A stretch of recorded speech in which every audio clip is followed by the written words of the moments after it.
Well, hey there, everybody. Good afternoon. I'm so thrilled to be able to join you. Again, this is Nate Gustafson, and I'm a part of a wonderful team of hospice providers with Brookdale Hospice here in the Denver metro area.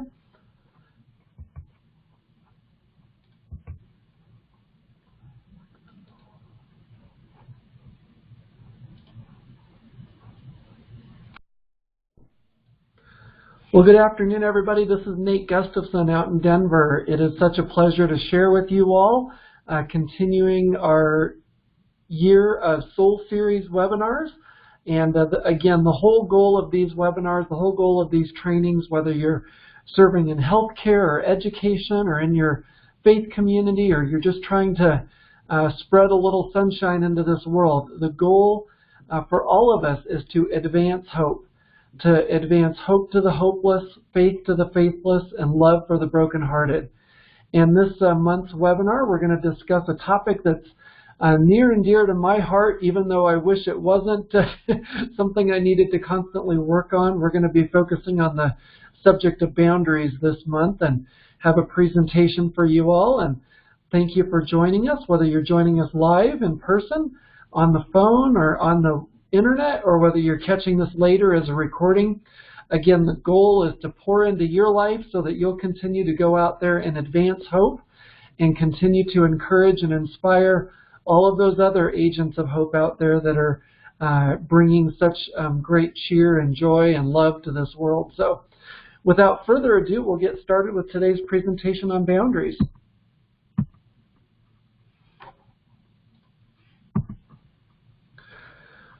Again, if you're not familiar with it, I'm going to be referring on and off to the book called Boundaries by Dr. Henry Cloud and Dr. John Townsend. And I wanted to start with a little story for you all. Approximately 23 years ago, I guess it is 23 years ago now, the fall of 1995, I was a freshman in college, and I was headed off to college like most wide-eyed 18-year-olds ready to change the world. I was going to help a lot of people, and I was going to find my way, and we were going to do some big and amazing things. And in one of the classes I first stepped into, the professor was smart enough to hand us all this book. And I still have it today. It's Boundaries. And at the age of 18, I didn't know what a boundary was. I just knew I was out to change the world. I knew that for my whole life I had always helped people all the way back to kindergarten. I remember getting in trouble for being too much of a helper. When I saw my friends having a hard time with their math problems, I would go around to each desk and point out what the right answer was for them all. And I realized pretty quickly that that didn't fly very well with the teacher. And she said, no, that's cheating. You're not supposed to do that. And then I learned in elementary school, when I'd want to help other people, I'd always say yes. If someone wanted help, I'd always say yes. And I carried that attitude all the way into high school, where the upperclassmen would search me out to get help with their homework, and all the big football players that I thought could beat me up pretty bad if I said no, I made sure to help them because I didn't want to get beaten up. And I carried that attitude with me all the way into college. You see, there never was an assignment, a club, a group, an activity that I would ever say no to. And I just kept giving and serving and doing for others. A friend would ask me, hey, Nate, can I borrow a couple dollars? Oh, yeah, sure, I've got a couple dollars. Hey, Nate, could I borrow your truck? I had a pickup truck at the time. And I was real popular anytime at the beginning of the school year or the end of the school year to help people move. And so I just kept saying yes and yes and yes to everyone, where finally about midway through college, in the midst of what was close to being a nervous breakdown, I finally had to realize that I couldn't keep saying yes. And I remembered that little piece of advice that first semester in college, that boundaries are the most important life lesson that you could learn as you get ready to go out there and help people. I'd have to say that there are times that little piece of advice felt like the best advice as well as the worst advice. Maybe you can relate. Maybe you've heard over and over again now, in order to help people, whether you're a counselor, a school teacher, a doctor, a lawyer, a Sunday school teacher, or just a kind-hearted neighbor, you can't help everyone. You can't constantly say yes to every demand for your time, your energy, your emotional ability to be there. Your emotional availability has limits. You only have so much that you can give. That's very wise advice, but for many, many years I felt like the word boundaries or setting limits or saying no was equivalent to a four-letter word. And now I know that you all can think of many four-letter words out there, but I want to turn that around today. I want us to think about how boundaries can tie into two specific four-letter words. And again, get your mind out of the gutter. I know what you're thinking about. Not those four-letter words. First, a four-letter word would be love. We want to discover how setting limits, protecting our precious time, energy, emotional availability truly is the loving thing to do. It truly is the best way that we can go out and advance love to those who are brokenhearted. The second four-letter word I want us to focus on today is hope.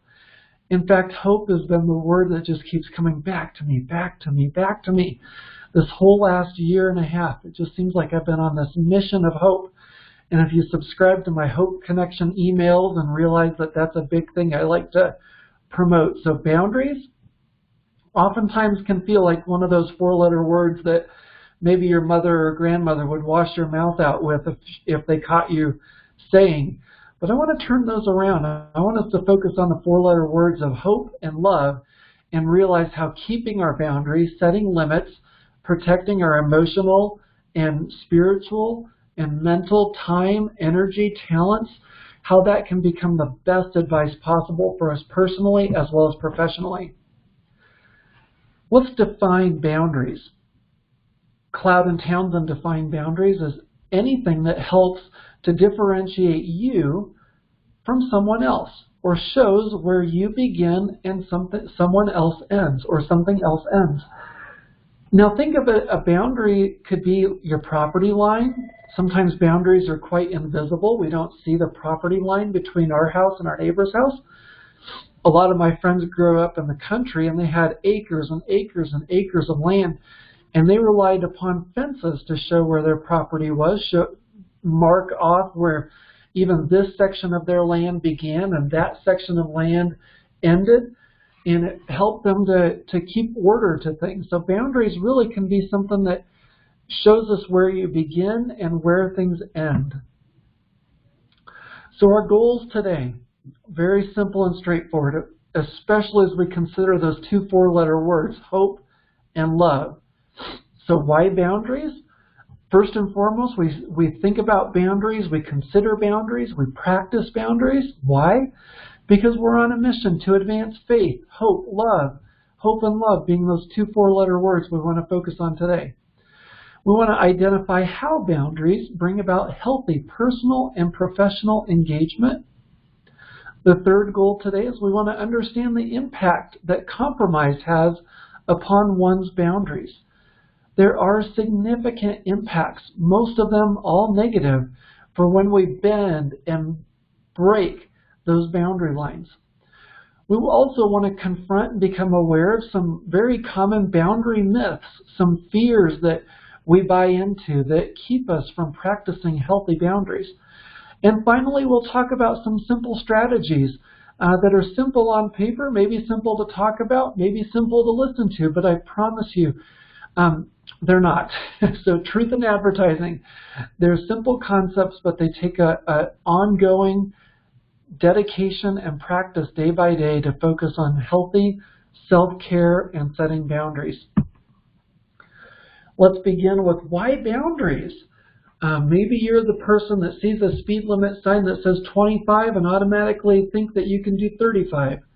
Maybe you're the person that thinks that any speed limit sign is merely optional depending on how late you are for your next appointment and if you sense that there might be a speed trap around the corner. Well, why boundaries? As I've already mentioned, I've had to rediscover this sense of boundaries over and over and over throughout my life. All the way back from being 5 and needing to learn the healthy boundary that it's not okay to go along and tell everyone else what the right answer is, that there's something important about learning that 2 plus 2 equals 5, and not only that, but learning why it equals 5. So, true story, I was thinking about this webinar, and on my bookshelf for many years has been this book, Boundaries. Years and years and years, 23 years. I don't know if I have any other book on my bookshelf from that first year in college, but I have this book because I knew it was so important. But I'll let you in on a little secret. You know what?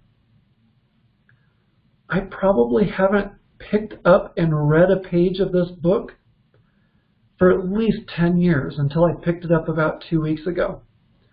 I even picked it up and found notes in here from my freshman year in college. There was a Generation X group I went to because we were the cool group back then, like millennials are now, and Generation Z behind them. So why boundaries? Boundaries, again, help us advance those 2 4-letter words, hope and love. And boundaries, really, anytime we set limits and we guard what's most valuable to us, it allows us to benefit others in so many ways. Cloud and Townsend write that setting boundaries involves taking responsibility for your choices. You are the one who makes them. You must live with their consequences. So let's have some examples. Practically speaking, what are boundaries that we see every day? Boundaries like your skin. Boundaries like the physical distance between maybe where you sit and your coworker sits, or your house sits and where your neighbor's house sits. We see examples of boundaries in the physical world constantly. What happens if you try to violate the law of gravity and you think that you can fly like Superman? You're going to fall on your head and hurt yourself. What happens if you don't obey the posted speed limit in the physical world? Well, the local police may hand you a piece of paper on that says that you're in violation of a boundary, a limit for that section of road, and that your consequence is a fine that you'll have to pay. There are examples of boundaries in our communication every day. 2 simple words, yes and no, are used all the time to let people know where your self and your well-being begins and where it ends. And there's also nonverbal boundaries. Sometimes if I cross my arms and I look down, I communicate to other people the boundary of don't come near me. Do not pass go. This is a no talk zone. I don't want to be bothered. We also use distance, like I mentioned, sometimes physically, sometimes emotionally. And we also use our time to set boundaries. The amount of time that we've allotted for someone or for some special project, the frequency of our time. Maybe you have someone in your caseload at work that you have to touch base with on a weekly basis. But maybe you set a boundary with your time that says the amount I will touch base with this person is going to be limited to 30 minutes once a week. So what's within boundaries? What's behind the boundary issue, the boundary concept, however you want to frame it? First of all, what's within boundaries? Well, they're within our thoughts. Boundaries start in our thoughts. We have to consciously be aware of our limits, what is acceptable and what is not acceptable. So in our thoughts, we have to own our thoughts. We have to own up to those things that we're thinking, we're feeling, we're believing. We have to expand our knowledge. Sometimes if we're having a crisis or a struggle, sometimes we have to set a boundary, or we have to come to the realization that in order to handle this difficulty, we may need to expand our knowledge. And by expanding our knowledge, it'll then impact the next steps that we'll see down the road here. And we also need to clarify. So what's within the need for boundaries? Well, it's a need for clarity. It's a need for thinking clearly about a circumstance, a person, or a problem. Feelings are within our boundaries. Sometimes we feel like things are too close or too far away, and we reestablish and negotiate our boundaries. Sometimes there can be positive or negative experiences, obviously, with these boundaries, like we used in our previous examples with the speed limit, with the people on our caseload at work that we check in with.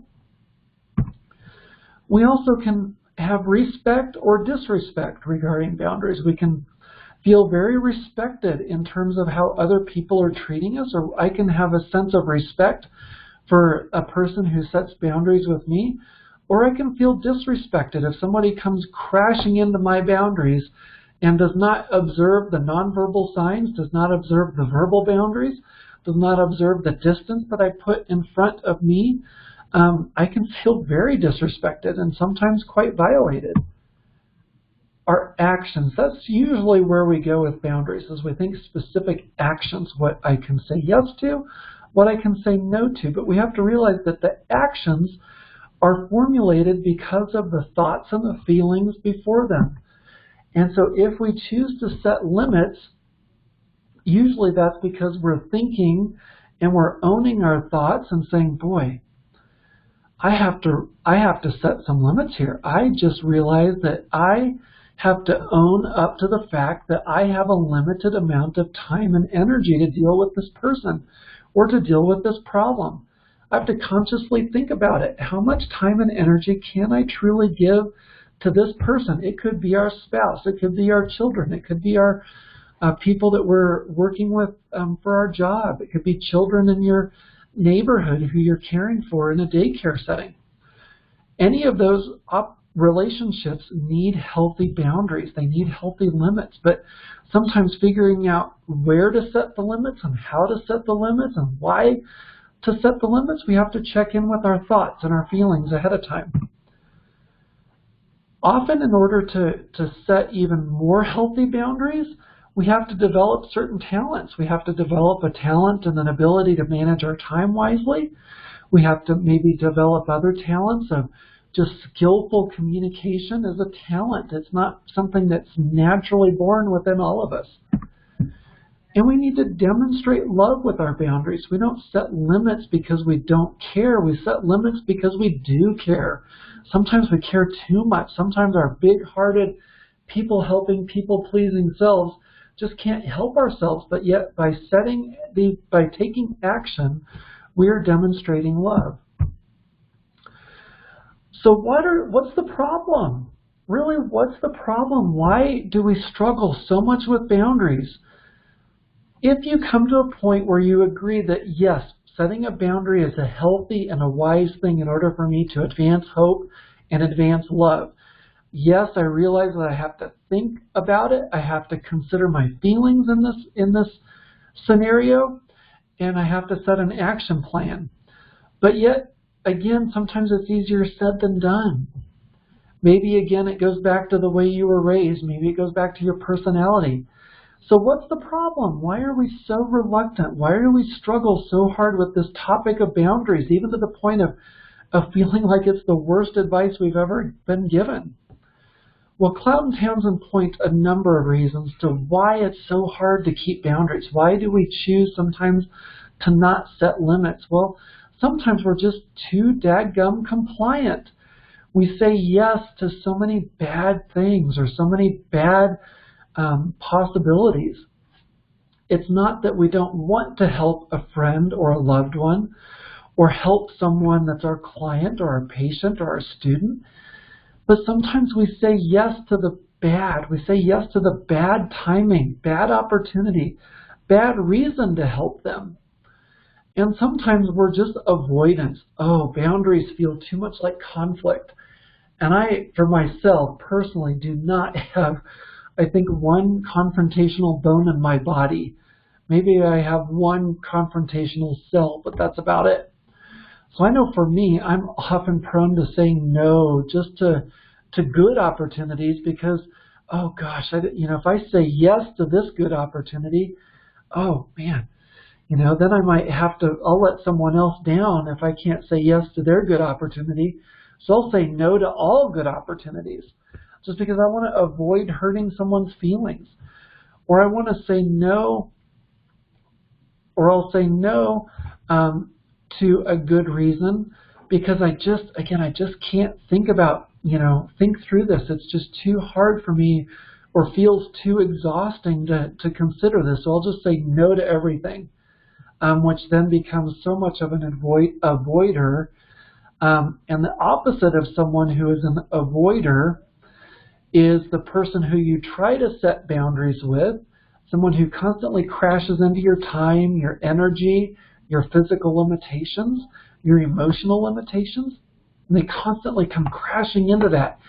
And you're doing your best to set a limit, set a limit, set a limit. And that controller just can't hear the word no. So many times that's the problem of why we just throw our hands in the air and say, I'll never set another boundary as long as I live, because every time I set a boundary, a controlling person just comes crashing into them. And sometimes we're like this young lady looking in the mirror, that we're just so self-absorbed. We just can't stop gazing at ourselves and our own problems and our own, dramas that are going on in our life, that we just can't seem to break away from the mirror to look at the problem, look at the life scenario that we're facing, look at the boundary crasher, look at too much responsibility that's being put on our plate at work, and we just rather, woe is me, woe is me, woe is me, life is hard, life is hard, life is hard. We just stare at our own self, we stare at our own problems for so long that we don't break away to address the problem. It's just a vicious cycle of just staring in the mirror. Another quote, if we love and respect people who tell us no, they will love and respect our no. If we become a person who loves and respects another person who has healthy boundaries, and we acknowledge a person's healthy boundaries, even if we acknowledge and we catch ourselves starting to crash into someone's boundaries, then they will realize, oh wow, Jill or Sue or Tom or Bob or Alice or whoever you are, that person really respects me. I appreciate how much they work to try to respect my time. They never ask for me unless it's necessary. They're always quick to ask for a good time frame that would work in our schedule, and they will reciprocate that back to you. So again, why are we so reluctant to set limits? And like I said, it begins sometimes all the way back with our thoughts. Maybe you heard as a kid that saying no and not helping someone was being selfish, and you were told and taught not to be selfish. Maybe you grew up or you just developed this fear of being disobedient. Maybe you're just, again, super compliant, a super duper rule follower. And if you felt like saying no and not helping someone, or saying no to a request, that might be disobedient, and that you were hurting another person, and that you were taught not to hurt other people. So that's another reason, that a myth that we're so prone to buying into. Again, if you've tried to set boundaries only to have other people, again, come crashing into them, crashing into them, crashing into them, it hurts. It hurts really, really bad. It feels very disrespectful. It can cause a lot of emotional pain. And you just are like, no way, I am not going anywhere near having to set boundaries with people again. I'd rather have them run right over me, because that's a lot less painful than having them just crash into my boundaries over and over and over. So the fear of getting hurt can be a big reason why we don't set healthy boundaries. Sometimes the fear of hurting others. Like I said, in my DNA, telling someone no felt like it was a personal, like, oh, I don't like you. And so sometimes if someone told me no, or someone said that, no, I'm sorry, Nate, I can't help you, I interpreted that in my thoughts and my feelings as, oh, they don't like me. Oh, I'm not very likable because they told me no. Do you see how that can spin into a really unhealthy myth if we buy into it?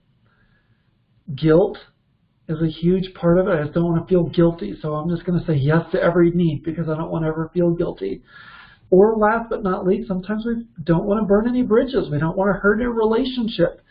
We've seen other relationships fall apart or grow distant because of someone who kept their boundaries. And maybe you feel like that's just too great of a price to pay.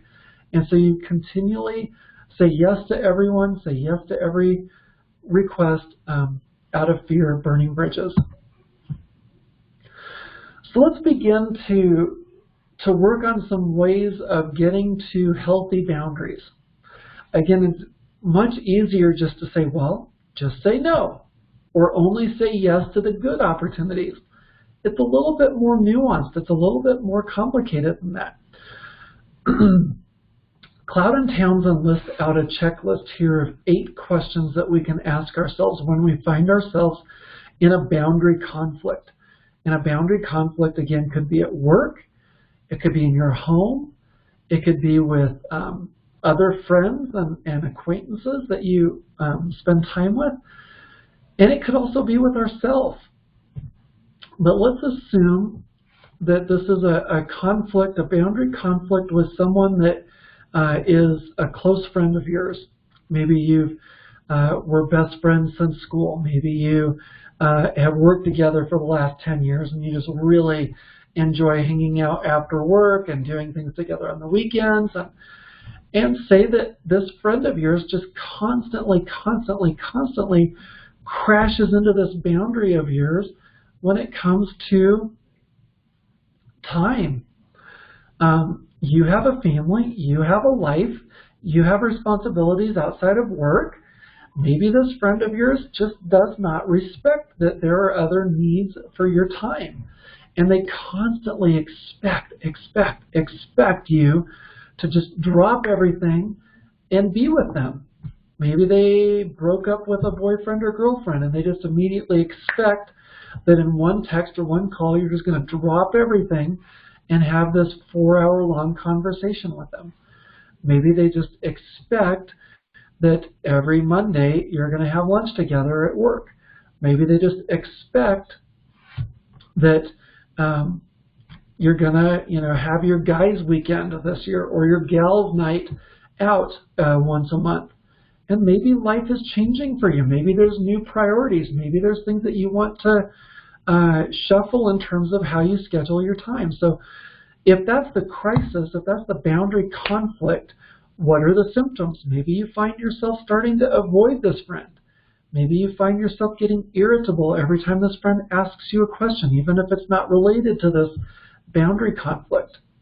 Well, what are the roots of this? Well, the roots of this is that this person's been crashing into your time and not understanding that you have limits of how much time you can really be with this person.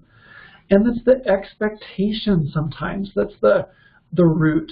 The conflict, well, the root of the conflict is that you feel disrespected. You feel like your friend doesn't hear you or listen when you tell them that you cannot constantly spend as much time with them, and that last year was the last year that you're going to do the guys' weekend in Vegas because you'd rather spend a lot more time with your young child. Maybe your young child's starting to be in their first soccer team and you want to be there for the weekend games.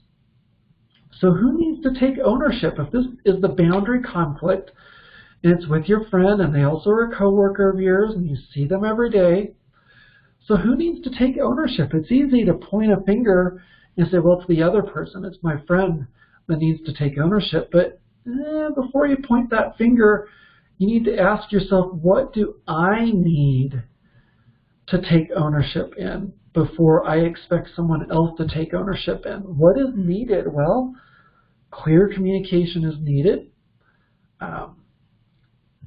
Patience is needed in order to constantly put the boundary in place and say, no, I am not going down this road with you. And it's going to take ownership from the other person as well to finally get the clue and say, gosh,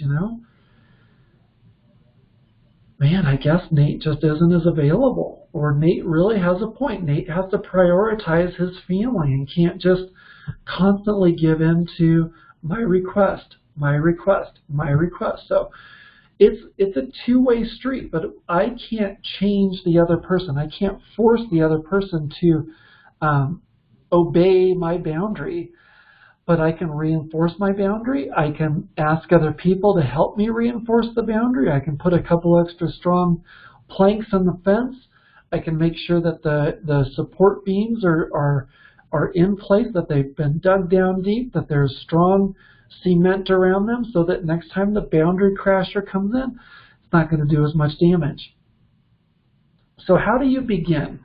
Especially if you're afraid of conflict, you're an avoider, and so you just kind of avoid the topic and hope it goes away. Kind of the ostrich that sticks his or her head in the sand. So how do you begin? Well, it begins by just being as honest as you possibly can. You have to muster up as much strength and courage and go to that person one more time and say, you know, Joe, can we have a conversation again about our relationship, about the many times that you ask me to go with you on these trips or do these things for you or be there for you at midnight when your world is crashing in on you? You know what? We've been friends forever, and you will always be one of my closest friends. I appreciate this about you, this about you, this about you. But it really hurts me, and I feel very disrespected when I know that I've shared with you that I cannot be called unless somebody is dying and on their deathbed at midnight. Shoot me an email. Send me a text in the morning. Ask me if I can talk later. But I cannot be called at midnight expecting to drop everything to talk. You just have to begin somewhere, and you have to begin by reestablishing what the limits are, where the limits are, how you expect this person to treat you and behave when they are with you, and what the consequences will be if they continue to crash into your boundaries. So how do you set the boundaries? Well, it might be a boundary of time. It might be a boundary of distance. It might be a communication boundary. It might be a nonverbal boundary that you just act in a certain way that will make it clear when you're available to talk, when you're available to be there for this person, and when you're not.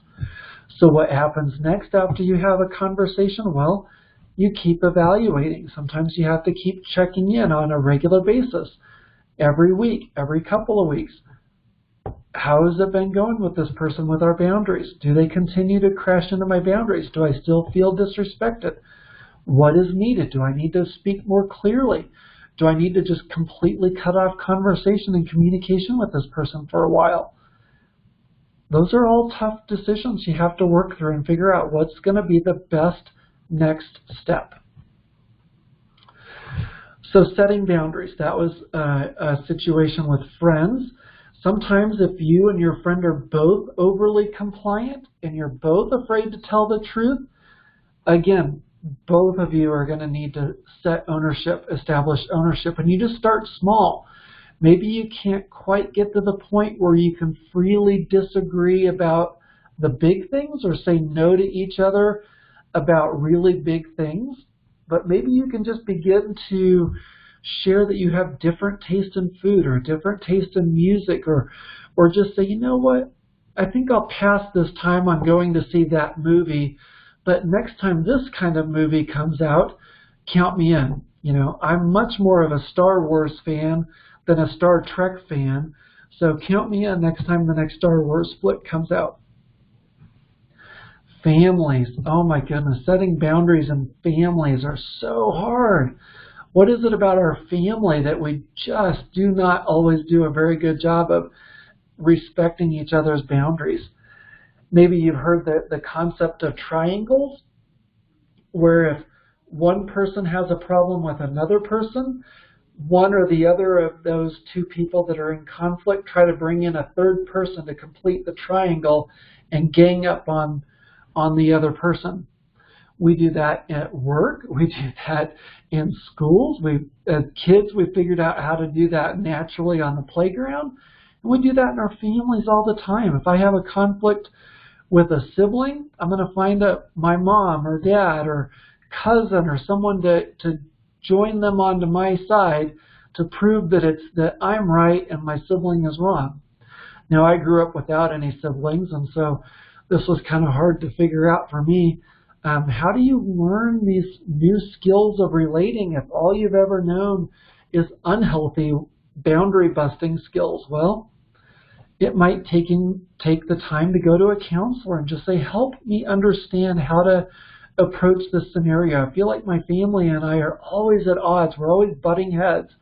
Or I feel like my sister, my brother, my mom, my dad, my uncle is always trying to step in and get someone else on their side when they've been crashing into our family's boundaries.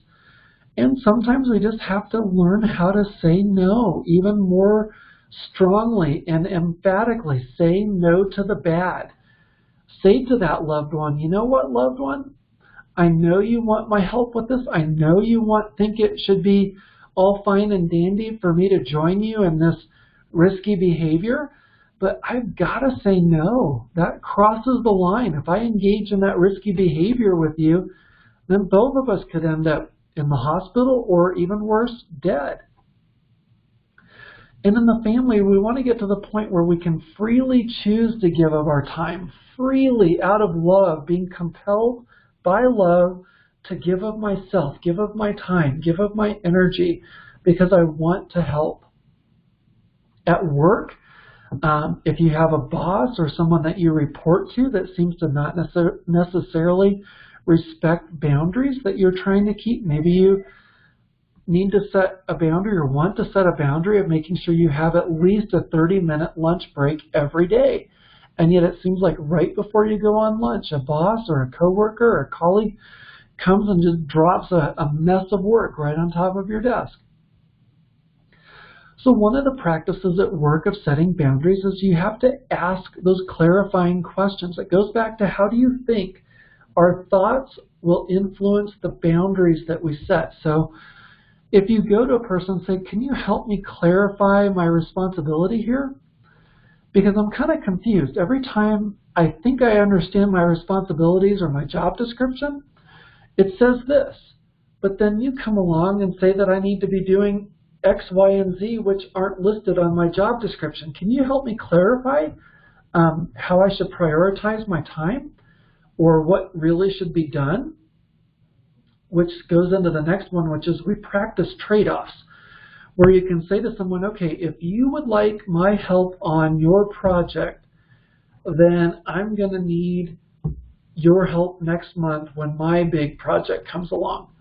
Or, you know what, I can give you 2 hours instead of 4 hours. Will you be willing to accept that offer of 2 hours instead of 4 hours? So many times at work, it's all about power play. It's all about dynamics. It's all about trying to one-up someone. And so you just have to remember that you are only responsible for you.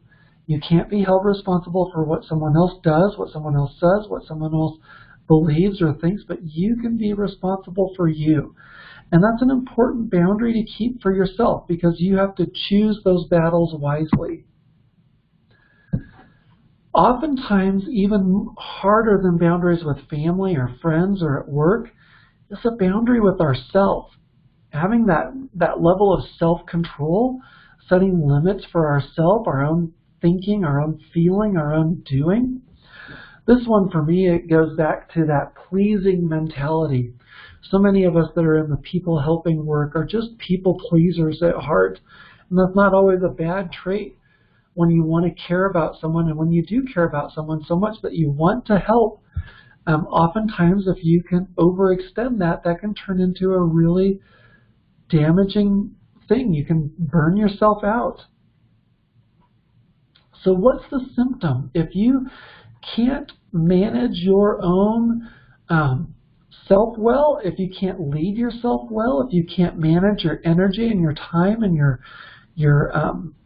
sense of choice and your free will, then the symptom, again, could be that you're getting on the verge of burnout. The symptom could be that you start to get cynical, start to have snide and snippy comments every time someone mentions something in a team meeting. And after the team meeting, you go to another colleague and you just rip into the person that you're frustrated with because, well, you're burned out and you're cynical because you aren't establishing a self-care pattern to keep your heart and your energy and your life in good balance. So why is it that so many times we can say no to other people? Maybe we have really good boundaries with other people or people at work, but why is it that sometimes it's so hard to say no to the bad choices that we make in our own life? Why is it so hard to stop gossiping? Why is it so hard to stop the negative thought patterns?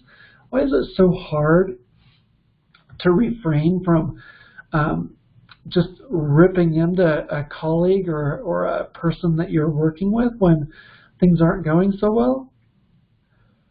Well, one of the reasons is that we have to realize that willpower is just not enough sometimes. There's just not enough willpower to muster up the ability to say no appropriately in every situation. And so we have to realize that sometimes the best boundary is to just let it go. If it's not a real need, if it's not going to cause extreme harm or damage to you or someone else, then maybe this problem, maybe this request, maybe this need that someone thinks that you should help them with just needs to be let go, just needs to let it go. And I need to let go of my need to be needed. I need to let go of my longing to be recognized for being that helpful friend. I just need to let it go. And I need to just be free to fail. Sometimes the best thing that can happen to any of us is just to let things fall and experience that reality of, well, just things aren't going to work all the time. Things aren't always going to be rainbows and butterflies, as my daughter likes to tell me. And so we just have to go through that checklist that we talked about earlier and realize maybe this is just a time when just got to let things go. Maybe it's a time that we're just not going to say yes to maybe. It's not a great opportunity, but it's not a bad opportunity. It's just kind of a so-so opportunity, and we're just going to say no, and we're just going to trust that we know that that's what's going to be best for us, because we all have to get to the point where we practice baby as well as grown-up no's. A baby no, maybe that you're not going to lend that friend at work that extra $1 to pay for their Starbucks.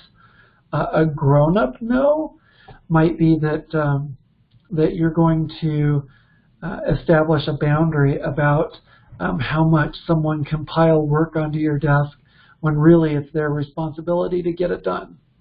That's a pretty big grown-up no to practice. What's neat about boundaries is that individuals with mature boundaries aren't frantic, they're not in a hurry or out of control. They have direction in their lives, a steady moving toward their personal goals. Ultimately, the goal, as I shared earlier, is to advance hope. I worked with one of the most loving and caring and hope-filled nurses, and she just adored each and every person that she would go and visit and spend time with, and she was just a big, kind-hearted soul. It came to a point where there was this family that she was working with who she had grown pretty close to, and without realizing it, our agency managers didn't know it, but our nurse would quote-unquote clock out at 5 o'clock and only put that she worked until 5 o'clock and that she saw this family maybe from 3 p.m. to 5 p.m. every Tuesday afternoon. But in reality, she stayed till 8, 9 o'clock at night with that family trying to help them, because she could not keep a healthy boundary of leaving the family at 5 o'clock, leaving work at 5 o'clock, and going back to her own home and being there for her own family. She thought that she was the only person that could help this family. She thought she was the only one that really truly understood what this family was going through. Something about this family had triggered something deep inside of her heart and her soul that said, her name was not this, but we'll just call her Jane. Jane, you are the most caring nurse. You are the most excellent hospice worker that this agency has to offer. Only you can help this family. This family adores you. This family loves you. They know the true value of the work that you do. So you need to just accept the need to spend extra time with them. You need to accept their pleas for help, because the family wouldn't call the hospice office when there was a problem. They would just call this nurse's direct cell phone, because she had just dropped that boundary to the point where she was completely in sync 100% of the time and only there with that family. And it became so unhealthy and so unprofessional that she had lost the ability to advance hope. She had lost the ability to carefully and compassionately care for this family. And so unfortunately, due to these circumstances, this nurse lost her job. It's not that she didn't care. It's not that she didn't want to advance hope. It's not that she didn't have a great relationship with this family. She dropped the boundary that kept it a clear delineation between where her life ended and their life began. As soon as she started making agreements to stay an extra hour, give out her cell phone number, let the family tell her all of their woes and sorrows, and she began to believe her thoughts, again, the problem with boundaries are often in our thoughts, that she was the only one that could help them. She felt compelled. She truly loved this family, so her thoughts and her feelings both engaged with this deep desire and this deep sense of mission to advance hope. And then she dropped the boundary, which allowed her to spill into these people's lives without any starting point, ending point, healthy distance between her life and their life, and it cost her dearly. Boundaries. Sometimes the best piece of advice, sometimes they feel like a four-letter word that you'd get your mouth washed out by soap with. But I hope that you've been inspired today, and hope that you will renew your passion and your commitment to maintaining health, maintaining your limits, protecting the precious treasure that is inside of you, the care, the compassion, the desire to advance hope, to advance love.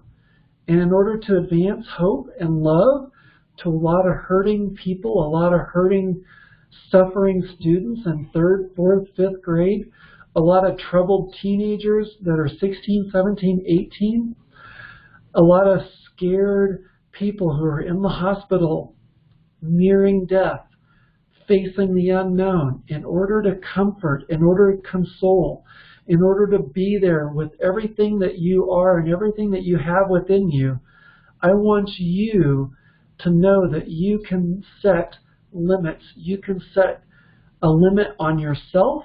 You can set a limit on your time.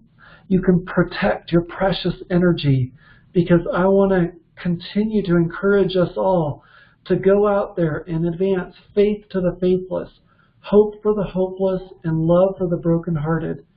And I want to see you as a part of this army of hope, encouraged and inspired to go out there and advance this hope, love, and faith in everything that you do. Thank you so much for being with us today. For those of you that are live, I'm going to check back in and unmute the line and offer a chance for anyone who's live to ask a question. And I'll be sure to send out more information in upcoming Hope Connections and share information to help you in your pursuit of keeping and maintaining healthy boundaries. Thanks again for joining us today.